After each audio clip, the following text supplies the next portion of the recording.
ክብራትና ክብራን በለንደን የሚገኘው የኤፍጂ ኤምባሲ ከኢትዮጵያ ዳያስፖራ አገልግሎትና ከኤድማር ቬንቸርስ ጋር በመተባበር እዚህ ኢትዮጵያ ላይ ዛሬ ጋዜጣዊ መግለጫ ሲሰጥ በለንደን ከተማ የተዘጋጀውን ኢትዮጵያውያን በአጠቃላይ በለንደን እና በዙሪያ በሚገኙ ኢትዮጵያውያን እንዲሁም በመላው የዩናይትድ ኪንግደም ያሉ ኢትዮጵያውያን ትውልድ ኢትዮጵያውያን የመኖሪያ ቤት ፍላጎታቸውን ለማሟላት ተጠቃሚነታቸውን ለማረጋገጥ እና ለማሳደግ የሚረዳ ኢትዮ ሆም ኤክስፖ የተባለ ኤክስፖ ተዘጋጅቷል። ኤክስፖ ከግንቦት 15 እስከ 17 ድረስ 2018 ወይም May 23 to 25 2026 በለንደን ከተማ የሚዘጋጅ ለ3 ቀናት ይሆናል። በዚህ ዝግጅት ላይ በዩናይትድ ኪንግደም እና አካባቢ የሚኖሩ ኢትዮጵያውያን ወይም ትውልድ ኢትዮጵያውያን በሀገራቸው የመኖሪያ ቤት የማፍራት ህልማቸውን ለፍተው እዛች ጋር እንደምታዩት መኖሪያዋን በሀገሩ ይላል ወይም ደግሞ ሩፍ አት ሩት ይላል።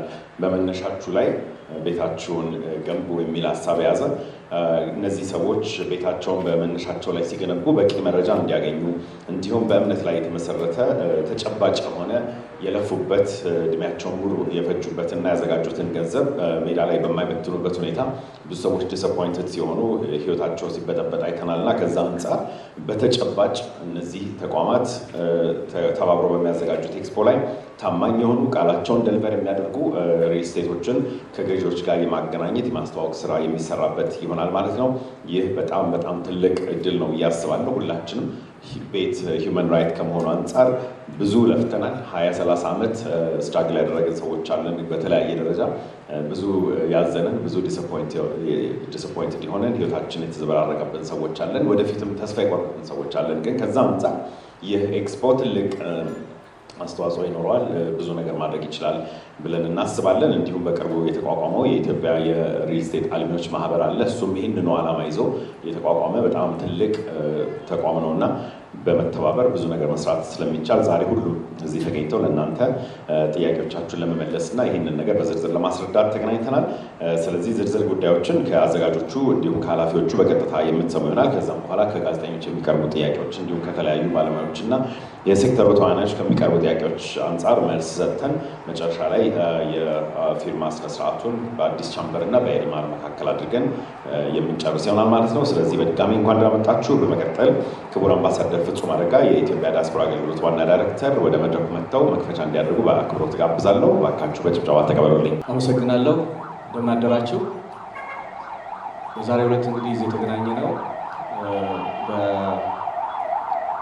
በለንደን የኢትዮጵያ ኤምባሲ ከኢትዮጵያ ዳያስፖራ አገልግሎትና እንዲሁም ደግሞ በለንደን ሀገር ከሚገኝ ኤድማር ቬንቸር ከተባለ ኩባንያ ጋር በመተባበር የመኖሪያ ቤት ግንባታ ለዳያስፖራው የማቅረብ ፕሮግራም ነው። ካሁን ቀደም በርካታ የቤት አልሚዎች በጣም ጥሩ ስራዎችን ሰርተው ለተጠቃሚዎች ያደረሱበት ሁኔታ እንዳለ ይታወቃል። መንግስት በፌዴራል መንግስት በቤቶች ኮርፖሬሽን እንዲሁም ደግሞ የአዲስ አበባ ከተማ አስተዳደር በራሱ ከአልሚዎች ጋር በመተባበር 70-30 በሚለውም በአሁኑ ሰዓት ከፍተኛ ሁኔታ ግንባታ እያከናወነ ያለበት ሁኔታ አለ። እንዲሁም በክልሎች በተመሳሳይ የተለያዩ የቤት ልማቶች እየተካሄዱ ነው። ለዳያስፖራው ቦታ በማቅረብ የተሞከሩ ሙከራዎች አሉ። ውጤት የተገኘባቸውም አሉ፣ የዘገዩም አሉ። በከተማችንም በተለያዩ ቦታዎች በጥሩ ሁኔታ ገንብተው ያስረከቡ እንዳሉ ሁሉ ደግሞም በጊዜ በቃላቸው መሰረት በውለታቸው መሰረት በጊዜ ያለማድረስ ከነጭራሹ አለማድረስ በበቂ ዝግጅት ሳያደርጉ ችግር ውስጥ የከተቱም እንዳሉ የምናውቀው ነው። እነዚህ ሁሉ እንዳሉ ሆነው ግን ችግሮች ስላሉ ችግሮቹን ፈተን ልማቱን ማስቀጠል ነው እንጂ ችግር ተፈቶ ሳይተኛ አይታደርም እንደሚባለው አሁንም የሚያጋጥሙ ችግሮችን ለመፍታት መንግስት በ2017 ዓመተ ምህረት አዲስ የሪል ስቴት ልማት አዋጅም አውጥቷል። በአዋጁ መሰረት ቤት ገንቢዎች በመንግስት የተለየ ጥበቃ እንደሚደረግላቸው የተቀመጠበት አሰራር አለ። ያንን ተከትሎ የወጡ የማስፈጸሚያ ህጎችም አሉ። ስለሆነም ይህን እድል በመጠቀም ከፍተኛ የሆነ የቤት ፍላጎት በከተማችንም በሀገራችንም ስላለ እንዲሁም የኢትዮጵያ የክትመት ፍጥነት በአፍሪካ ፈጣን ከሚባሉት ምናልባትም ሌላው ዓለም ቀድሞ ወደ ከተማነት ቀየረ በመሆኑ ከዓለም ፈጣን ከሚባሉት ውስጥ በመሆኑ በጣም ብዙ የቤት አቅርቦቶች የሚያስፈልጉን እንደሆነ የሚያሳይ ነው። ከዛ ተነስቶ ለውጭ አልሚዎችም ለመጀመሪያ ጊዜ በሪል ስቴት ወይም በቤት ልማት ላይ እንዲሳተፉ ተደርገዋል። ባለፈው ሳምንት ተከታትላችሁ ሊሆን ይችላል። ኢንቨስትመንት ፎረም ላይ አንድ የፖላንድ ኩባንያ በ100 ሚሊዮን የአሜሪካን ዶላር የቤት ልማት ውስጥ ሊገባ ወስኖ ያው እንቅስቃሴ እንደሚያደርግ ይጠበቃል ማለት ነው። ስለዚህ ፍላጎቱ ከፍተኛ ነው። አቅርቦቱ በጥሩ ሁኔታ እየሄደ ያለው እንዳለ ሆኖ ግን ደግሞ መስተካከል ያለባቸውን ነገሮች አስተካክሎ ወደፊት መሄድ ያስፈልጋል። ይህን ለማስተካከል ባንኮች ኢትዮጵያ ንግድ ባንክን ጨምሮ በተለያየ አግባብ እየሰሩ ያሉት ነገር አለ። እሱን መደገፍ ማጠናከር ይገባል። ከዚህ በተጨማሪ ደግሞ ችግሮች ቢያጋጥሙ ችግሮችን ለመፍታት ወደ ፍርድ ቤት መሄድ እንዳለ ሆኖ ከዛ በፊት ግን በምክክር በአርቢትሬሽን ሕግን ተከትሎ የማቀራረብና የማግባባት ስራ በመስራት ላይ የሚገኘው የአዲስ ቻምበር እነሱም በዚሁ በዛሬው መድረክ ላይ ተወክለዋል። ከዛ በተጨማሪ ደግሞ የኢትዮጵያ የሪል ስቴት አልሚዎች ማህበርም እንደዚሁ ተገኝቶ የቤት ገንቢዎች ኃላፊነታቸውን ተወጥተው ለቤት ፈላጊዎች ማቅረብ እንዲችሉ ማህበሩ ያለውን ኃላፊነት ለመወጣት እዚሁ ተገኝተዋል ማለት ነው። ስለዚህ እነዚህን ሁሉ ባለድርሻ አካላት በጋራ ይዘን እናንተ ፊት ትክክለኛ ቤት አልሚዎችና ትክክለኛ ቤት ፈላጊዎች ተገናኝተው በውላቸው መሰረት ቤት የማቅረቡን ስራ ለማከናወን ለንደን ላይ ከግንቦት 23 እስከ 25 ለ3 ቀናት የሚካሄድ መድረክም ተዘጋጅተዋል። በዚህ መድረክ ላይ ቤት አልሚዎች ተገኝተው ያላቸውን ሀሳብ እንደሚያቀርቡ፣ በለንደን የኢትዮጵያ ኤምባሲ በኩል ደግሞ የቤት ፈላጊዎች ተገኝተው በዚህ ፍላጎታቸው ላይ እንዲተባበሩ የሚቀርብ ይሆናል ማለት ነው። ስለሆነም የዛሬው ጋዜጣዊ መግለጫ ዋና ዓላማ ይህንን መሰረት በማድረግ በዚህ ትብብር ለመስራት የተዘጋጀን መሆኑን በመግለጽ ይህን በማድረግም የዲያስፖራው ኢትዮጵያ ውስጥ ኢንቨስት የሚያደርገውን አቅም እንዲጨምር ያደርጋል። ለቤት ልማት ብሎ ገንዘብ እንዲልክ ስለሚያደርግ ይህም ሬሚታንስን እንዲጨምር የውጭ ምንዛሬ ግኝትም ያስገኛል። ዲያስፖራም ደግሞ ለረጅም ጊዜ ያሰበውን አንዳንዶች እንደተቸገሩት ቤት ሰራ ብዬ ገንዘቤን አጣለሁ ብሎ ሳይሰጋ ልማቱ ላይ እንዲሳተፍ ያደርጋል። በዚህ አጋጣሚ ሌሎችም ከባንኮች ጋር የተጀመሩ ጥረቶች አሉ። በመካከለኛው ምስራቅ ቤት ማለት ለስራ የሚሄዱ እህቶቻችን በዋናነት እንዲሁም ወንድሞቻችን ለአጭር ጊዜ ኮንትራት ለ2 ዓመት ለ3 ዓመት የሚሄዱ ስለሆነ ሲመለሱ ቤት የመስራት ፍላጎት ያላቸው በሚፈልጉበት አካባቢ ቤት ማልማት እንዲችሉ ወይም መግዛት እንዲችሉ ለነሱ አቅም የሚመጠን ቤት የማዘጋጀት ትልቅ ፍላጎት ስላለ በዚህ አጋጣሚ የሪል ስቴት አልሚዎች ከክልሎች ጋር በመተባበር በእንደዚህ አይነት ሁኔታም እንዲሳተፉ በዚህ አጋጣሚ ጥሪ ማቅረብ ፈልጋለሁ። ከሶማሌ ክልል ጋር ለምሳሌ ይህንን ማዕከል ያደረገ እንቅስቃሴ ኦገስት ላይ የምናካሄድ ይሆናል። በኦሮሚያ ክልል እንደዚሁ የሸገር ከተማ አስተዳደርም የቦታ አቅርቦቶችን እየሰራ ነው ያለው። ከሌሎች ክልሎችም ጋራ ድሬዳዋን ጨምሮ እየተነጋገርን ያለንበት ሁኔታ አለ። ስለዚህ አንድ ትልቅ እዛው ሳለ ኢንቨስትመንትም ነው፣ ሬሚተንስም ነው፣ የዜጎችን ችግር የሚቀርፍ ነው። በዚህ ውስጥ ግን ትምምን እንዲኖርና ፈላጊና አቅራቢዎች ስራቸውን በጥሩ ሁኔታ ማከናወን እንዲችሉ የሚቻለን ሁሉ በጋራ ለመስራት ነው እንግዲህ ይህን እያደረግን ያለ ነው። እኔ ለማንሳት የምፈልገው ይህን ነው። እጅግ አድርጌ አመሰግናለሁ። እንደምን አላችሁ? ማህበራችን ከተቋቋመ በጣም ቅርብ ጊዜ ነው፣ ታውቁታላችሁ። ግን ችግሮቹ ለ30 ለ40 20 ዓመት አብረን የቆየናቸው ችግሮች ናቸው። ይሄ ችግር እንዴት ነው አብረን የቆየ ነው? አንደኛ የህግ ማዕቀፍ ስለሌለው፣ ሁለተኛ እኛም ታማኝ ስላልሆነ፣ ሶስተኛ የሀገሪቱ የዋጋ ኢንፍሌሽን ሲጨምር እኛም ያው የሰው ገንዘብ እንደፈለግን አድርገን ጥቁር መኪናችንን ለጥፈን ውስጥ ቁጭ ብለን ቤት የከፈለውና በመስኮት እያየን የምንሄድበት ሀገር ሆኗል። ይሄን ለማቆም ነው ማህበሩ የተቋቋመው። በትክክል የሚሰራ ሰው ይሰራል፣ የማይሰራ ይወጣል። ህግ አለ አሁን ማለት ነው። ያ ህግ ምንድነው? ቤቱን የሚገነባ ሰው መንግስት በመሃል አለ፣ ገንዘቡ እስክሮ አካውንት ይገባል፣ ፕሮጀክቱ ይሰራል። እንደ ማንኛውም ኮንትራክት ፕሮጀክቱ መሰራቱን እያረጋገጠ ገንዘቡ ለአልሚ የሚለቀቅ ክፍል አለ። ይሄ በህግ የጸደቀ በፓርላማ ጸድቆ በአዋጅ የወጣ ነው። አሁን ሪል ስቴት ላይ ታማኝነት ያጣው ክፍል ታማኝነት እንዲያገኝ ህግ ነው ታማኝነት የሚሰጠው። ህግ ነው መተራስ ያለብን እንጂ እርስ በርስ መተማመኑ ለ30 ዓመት ተሞክሮ ፌል አለ። ብዙዎቹ ጥሩ የሚሰሩ አሉ፣ ለፍተው ሰርቶ የሚያስረክቡ። ብዙ ደግሞ ችግር እንዳለ ሁላችሁም ታውቃላችሁ። አንዳንዱ 10 ዓመት ይቆያል። አንድ ሰው ቤት ለመግዛት ይማራል፣ ይወለዳል፣ ይማራል። ከዛ አድጎ ደሞዝ ሲያገኝ ወይም ስራ ሲያገኝ 30 ዓመት ላይ ቤት ይገዛል። ቤቱ 10 ዓመት አላለቀም፣ 40 ገባ። መቼ ሊኖርበት? ስለዚህ ይሄን ለመቅረፍ በህግ ማዕቀፍ ውስጥ በኮንትራክት ፔሪድና ታይም እንዲያልቅ አልሚው ስራውን በትክክል እንዲሰራ ከገዢው ገንዘቡን በስክሮ አካውንት እንዲያስገባ አልቋል። ይሄን ገንዘብ ከየት ነው የሚያገኘው አልሚው ቢባል ከዛ ጆይንት አካውንት ውስጥ ባንክ ጋር ከገባው ገንዘብ ነው የሚያገኘው። ያን ገንዘብ የሚለቀው ክፍል ኃላፊነት አለበት። ዝም ብሎ የሰው ገንዘብ መልቀቅ አይደለም። ስራውን ለመሰራቱ በሚገባው ጥራት በመሰራቱ ፕሮጀክቱን እየተከታተለ በባለሙያ በኮንሰልታንት በተረጋገጠ መልኩ እንዲንቀሳቀስ ተደርጓል። ለምንድን ነው ይሄ የሆነው? ሀገራችን እያደገ ነው።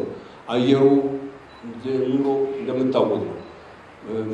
በረዶ ሀገር ያሉ ሰዎች ነገ ሊገዙ የውጭ ሰው ይግዛ እየተባለ ነው። ዱባይ ምናምን በረሃ ውስጥ ያሉ ሰዎች እዚህ ሊገዙ ነው። እነዚህን አሁን በዚህ ባለፈው እኛስ ወንድማማች ሆነን አንዱ አንዱን በልቶ በቃ በሽምግልና በቤተ ክርስቲያን በፍርድ ቤት እየታሸ ነው። አሁን እነዛ እንደዚህ አሽተማ ነው እንደማንችል እርግጠኛ ነው። ሪል ስቴት ኢዝ አ ቢግ ኢንዱስትሪ፣ ትልቅ ኢንዱስትሪ። ይሄን ኢንዱስትሪ ካበላሸን አገሪቱ እንዳታድግ አደረግን ማለት ነው። ኢንዱስትሪው እንዳይበላሽ መንግስት ያወጣውን ህግና ስርዓት ተከትለን ብንሰራ ሁላችንም ተጠቃሚ እንሆናለን። የስራ እድል ይፈጥራል፣ ሀገር ያድጋል።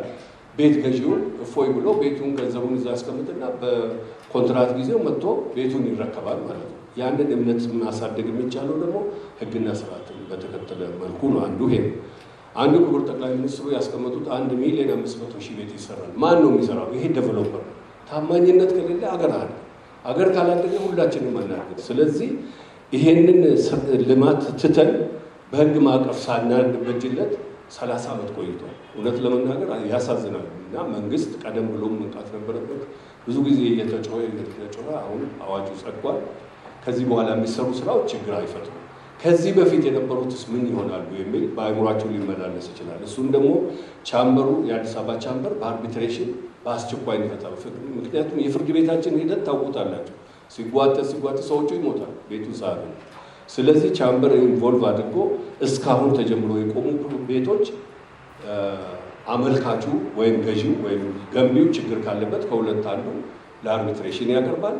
በተፋጠነ ስነ ስርዓት ወይ ቤቱን የሚያገኝበት ወይ ገንዘቡን የሚያገኝበት ይደረጋል። አንዳንዱ አልሚ እኮ ጭሰኛ አድርጎታል ቤት ገዢ። ድሮ በኃይለ ሥላሴ ቀረዋል። ገንዘቡን ይቀበለዋል። ሂድ ፍርድ ቤት ክሰሰኝ። ፍርድ ቤት ሲሄድ 1 2 3 4 ስቴፕ አለው የኛ ሀገር ፍርድ ቤት እስከ ሰበር ይሄዳል። ይሄን ለመሄድ ቀጠሮ አለ፣ መጓተት አለ። ተስፋ የቆረጡ ብዙ ወንድሞቻችን አሉ። እና አንድ ነጋዴ ታማኝ ካልሆነ ወረቱን እየበላ ነው። እንደዚህ የሚያደርጉ ሰዎች ይወጣሉ ከገበያ። ምክንያቱም እምነት አስፈላጊ ነው። አሁንም እስክሮ አካውንቱ ቢኖር አልሚው ታማኝ መሆን አለበት፣ ኳሊቲውን መጠበቅ አለበት። የኔ ቤት ነው ብሎ ነው መስራት ያለበት። እዛ ውስጥ ልጅ ይወለዳል፣ ያድጋል። መጥፎ ቤት ሰርተ ከሰጠ ቤተሰቡ እየተማረረ ያደገ ልጅ ነገ ሀገር መሪ ሊሆን ይችላል። እና ኩባንያ ላይ ይዞ የሚመጣው ነገር ታሪኩን በማበላሸት ወደፊት ከምንሄድ በማሳመርና ትክክለኛ ስራን በመስራት ፈራ እግዚአብሔርን ቢኖር እንደ በፊቱ ጥሩ ነው። አሁን እንኳን ትንሽ የቀነሰ ይመስለኛል። አምሶሪ እንደዚህ የሚለው ብዙ ሰው የሚያለቅሳል። ብታዩ እቺ ማህበር ከተቋቋመች በኋላ ያየነው ነገር ብዙ በዊልቸር የሚሄዱ ብራቸው የተቀሟሉ፣ ያረጁ ሰዎች ብራቸው የተቀሟሉ፣ ቤት ሽጦ ከፍለው ቤቱን ሳገኙ ኪራይ ቤት ውስጥ ይገባዋል። እና ኃላፊነት በሞላው መልክ የሚንቀሳቀስ ዴቨሎፐር ነው የሚያስፈልገው። አንዱ ጥሩ ታማኝ ሰርቶ እንደው ከፍሎ አልተረከበኝም ብሎ ደግሞ የሚቸገሩ አልሚዎች አሉ። እንደዚህ አይነት አልሚዎችን ነው ማበረታታት ያለው። መንግስት የሚያበረታታ በትክክል ስትሰራ ነው። በትክክል ከሰራ ደግሞ ስም አለ፣ አንዱ ለአንዱ ይነግራል። ዋናው የስማችን ጠብቀን እንድንሰራ ወንድሞቻችን አድቫይዝ እያደረግን ነው። አሁን ከዚህ በኋላ የሚደረገው እንቅስቃሴ በእምነት ሳይሆን በህግ የተገደበ እንቅስቃሴ ነው የሚደረገውና ሁሉም ሰው እምነት ሊኖረው ይገባል ለማለት ፈልጌ ነው። አመሰግናለሁ። እሺ፣ ጤና ይስጥልኝ። እንግዲህ የሪል ስቴት ገበያው በቃል ኪዳን ላይ የተመሰረተ ነው የሚሆነው። ለረጅም ጊዜ የሚቆይ ውል ስለሆነ አንዳንድ ጊዜ በትንሹ ዓመት 2 ዓመት ሊቆይ የሚችል ስለሆነ እንዲህ አይነት ውሎች የግዴታ በጽሁፍ የቃል ኪዳን ሰነድ መስፈር መቻል ይኖርበታል። ብዙ ነገሮችን ያካትታል። ከክፍያ፣ ከመጠናቀቅ ወዘተ ጋር ተያይዞ ግን በእንደዚህ አይነት ረጅም ጊዜ የሚፈጁ ውሎች በመሀል ላይ አለመግባባት መፈጠራቸው አይቀርም። አለመግባባት ቢፈጠር በምን አይነት መልኩ ይፈታል? ሁሉን ነገር እያንዳንዱ ግጭት በተፈጠረ ሰዓት በቀጥታ ወደ ፍርድ ቤት ሂዶ መፍትሄ ማግኘት የሚቻልበት የመጨረሻው አማራጭ አለ። እሱ ግን የመጨረሻ አማራጭ ነው። የአዲስ አበባ ንግድ ምክር ቤት ሲቋቋም በ1939 ዓ.ም ሲቋቋም ስለ ግልግል ዳኝነት በየትኛውም የመንግስት ተቋም ህግ ላይ የለም ከነጭራሹ። ይሄ መንግስታዊ ያልሆነ ተቋም እንዲያከናውነው ተብሎ ለመጀመሪያ ጊዜ በሀገራችን ስርዓት የንግድ ውዝግቦች ከፍርድ ቤት መለስ በግልግል ዳኝነት እንዲፈቱ እንዲያደርግ መንግስት በነጋሪት ጋዜጣ ባተመው ቻርተር ለንግድ ምክር ቤቱ በሚቋቋምበት ጊዜ የሰጠበት ምክንያት የግልግል ዳኝነት ከንግድ ስራ ጋር እጅግ በጣም የተጣጣመ አሸናፊና ተሸናፊ የማይኖርበት በተቻለ መጠን ነገሮች በመግባባት በመስማማት ያ ካልሆነ ደግሞ በግልግል ዳኝነት እንዲፈታ ሊያደርግ የሚያስችል አሁን በዓለም አቀፍ ደረጃ እጅግ በጣም ከኢንቨስትመንት ስራዎች ጋር ውስጥ ተካቶ የምናገኘው የውዝግብ አፈታት ስልት ነው። በዚህም መሰረት በዚህ በሪል ስቴት ሴክተሩ ላለፉት 5 ዓመታት ብቻ ይሄ የኛ ተቋም 90 መዝገቦችን ተመልክቶ ዳኝነት ሰጥቷል። ለ590 የሚሆኑ 596 ለሚሆኑ የሪል ስቴት አቤቱታ አቅራቢዎች እነኚህን ሰዎች በተለያየ መልኩ አንድም ንብረታቸውን እንዲያገኙ አሊያም ገንዘባቸውን እንዲያገኙ እና በሌሎች የስምምነት አማራጮች በዚህ መልኩ መፍትሄ እንዲሰጥ ተደርጓል። የኢትዮጵያ የሪል ስቴት ማህበር ምስረታ በእውነቱ ትልቅ እምርታ ነው ለሀገራችን። የአባላቱን ጥቅም ከመጠበቅ አልፎ የቤት ገዢዎችን ብሶት፣ ችግር በተቻለ መጠን ወጥ በሆነ የውል አዘገጃጀት፣ ወጥ በሆነ የውዝግብ አፈታት ስልቶች ለመፍታት እንዲያስችል ከሁሉ በላይ ደግሞ የዚህ ሪል ስቴት ሴክተሩ እየገጠመው ያለውን የታማኝነት ችግር ለማሳደግ ማህበሩ መቋቋሙ ትልቅ እምርታ ነው ብለን እናስባለን። ምክንያቱም ማየት ያለብን ጥሩ ገንቢዎችን ነው። ሌሎቹም ችግር የገጠማቸው ገንቢዎች ጥሩዎቹን ተከትለው መልካም የሆነ ስራ እንዲሰሩ ይጠበቃል። በዚህም መሰረት ማህበሩ የገጠመኝ ችግር ነው ብሎ በአሰበው በለየው ጉዳይ ላይ ከአዲስ አበባ ንግድ ምክር ቤት ጋር ለመነጋገር እና አንዳንድ ችግሮችን አብሮ ለመፍታት ባደረገው የመግባቢያ ስምምነት ከኛ ጋር የዛሬ 1 ወር ተኩል 2 ወር የሚሆን ጊዜ የመግባቢያ ስምምነት ፈርመናል።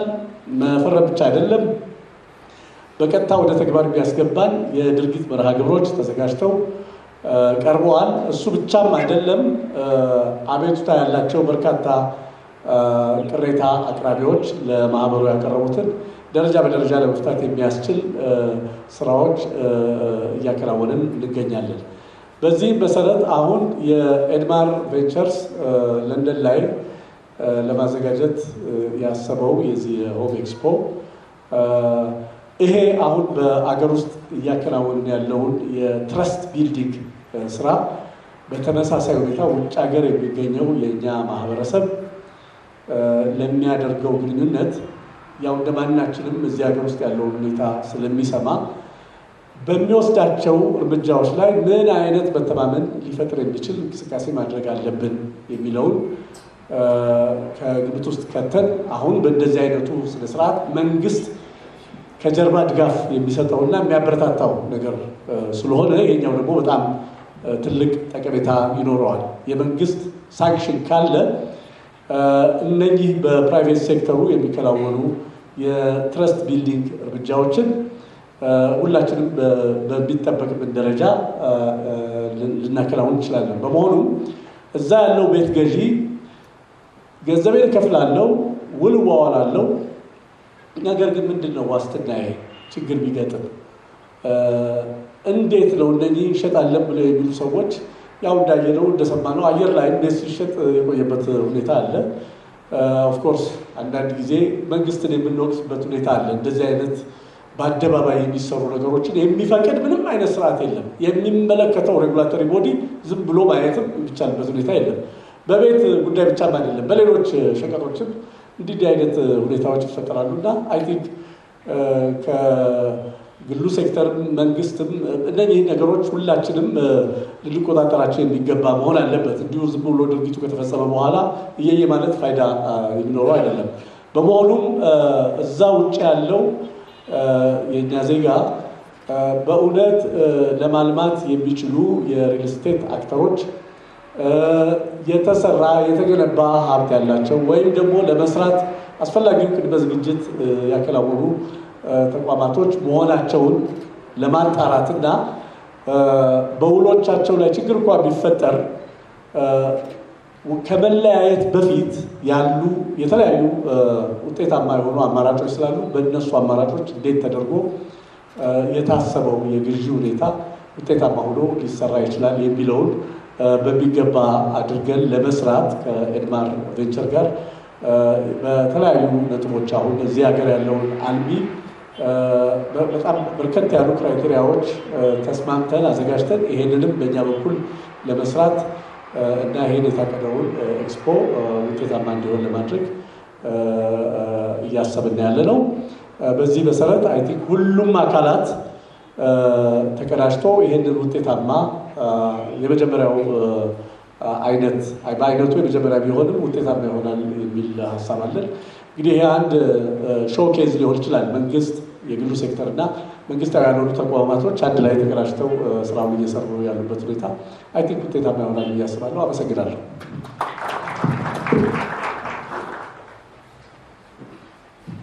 እጅግ አድርገን እናመሰግናለን። አቶ ዮሐንስ የአዲስ አበባ ንግድ ምክር ቤት የአርቢትሬሽን ኢንስቲትዩት ዋና ዳይሬክተር ናቸው። እጅግ አድርገን እናመሰግናለን። በመቀጠል የዚህ ሁነት አዘጋጅ በለንደን በዋነኝነት ስፒርሄድ የሚያደርገው ይህንን ፕሮግራም የሚመራው አቶ ፋሲካ አብዛ የኤድማር ቬንቸርስ ፒኤልሲ ሲኢኦ ናቸው። እሳቸውን ወደዚህ በክብር ጋብዙልኝ እባካችሁ። አመሰግናለሁ። እንዴት አረፈዳችሁ? የኢትዮጵያ ዲያስፖራ አገልግሎት ዳይሬክተር ጄኔራል ክቡር አምባሳደር ፍጹም አረጋ፣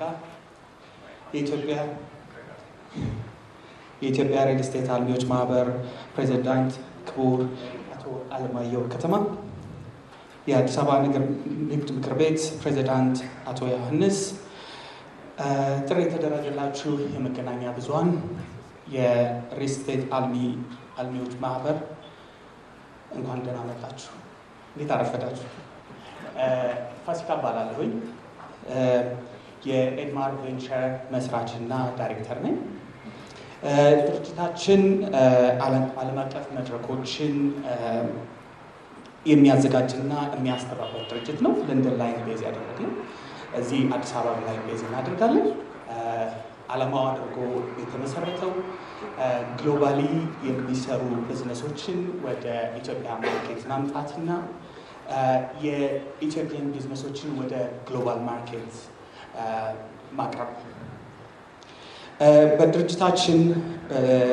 ድርጅታችን በለንደን ከኢፌድሪ ኤምባሲ ጋር በመተባበር ባደረግነው ጥናት በዩናይትድ ኪንግደም በሚገኙ ኢትዮጵያውያን እና ትውልደ ኢትዮጵያውያን የዲያስፖራ ማህበር አባላት ጠቅልሎ ለመግባት ለኢንቨስትመንት፣ ለጡረታ፣ ትውልድ ሀገር ጋር ያለውን ትስስር ይበልጥ ለማጠናከር እና መሰል ምክንያቶችን ከሀገር ቤት ለማፍራት ሰፊ ፍላጎት እንዳለ መገንዘብ ችለናል።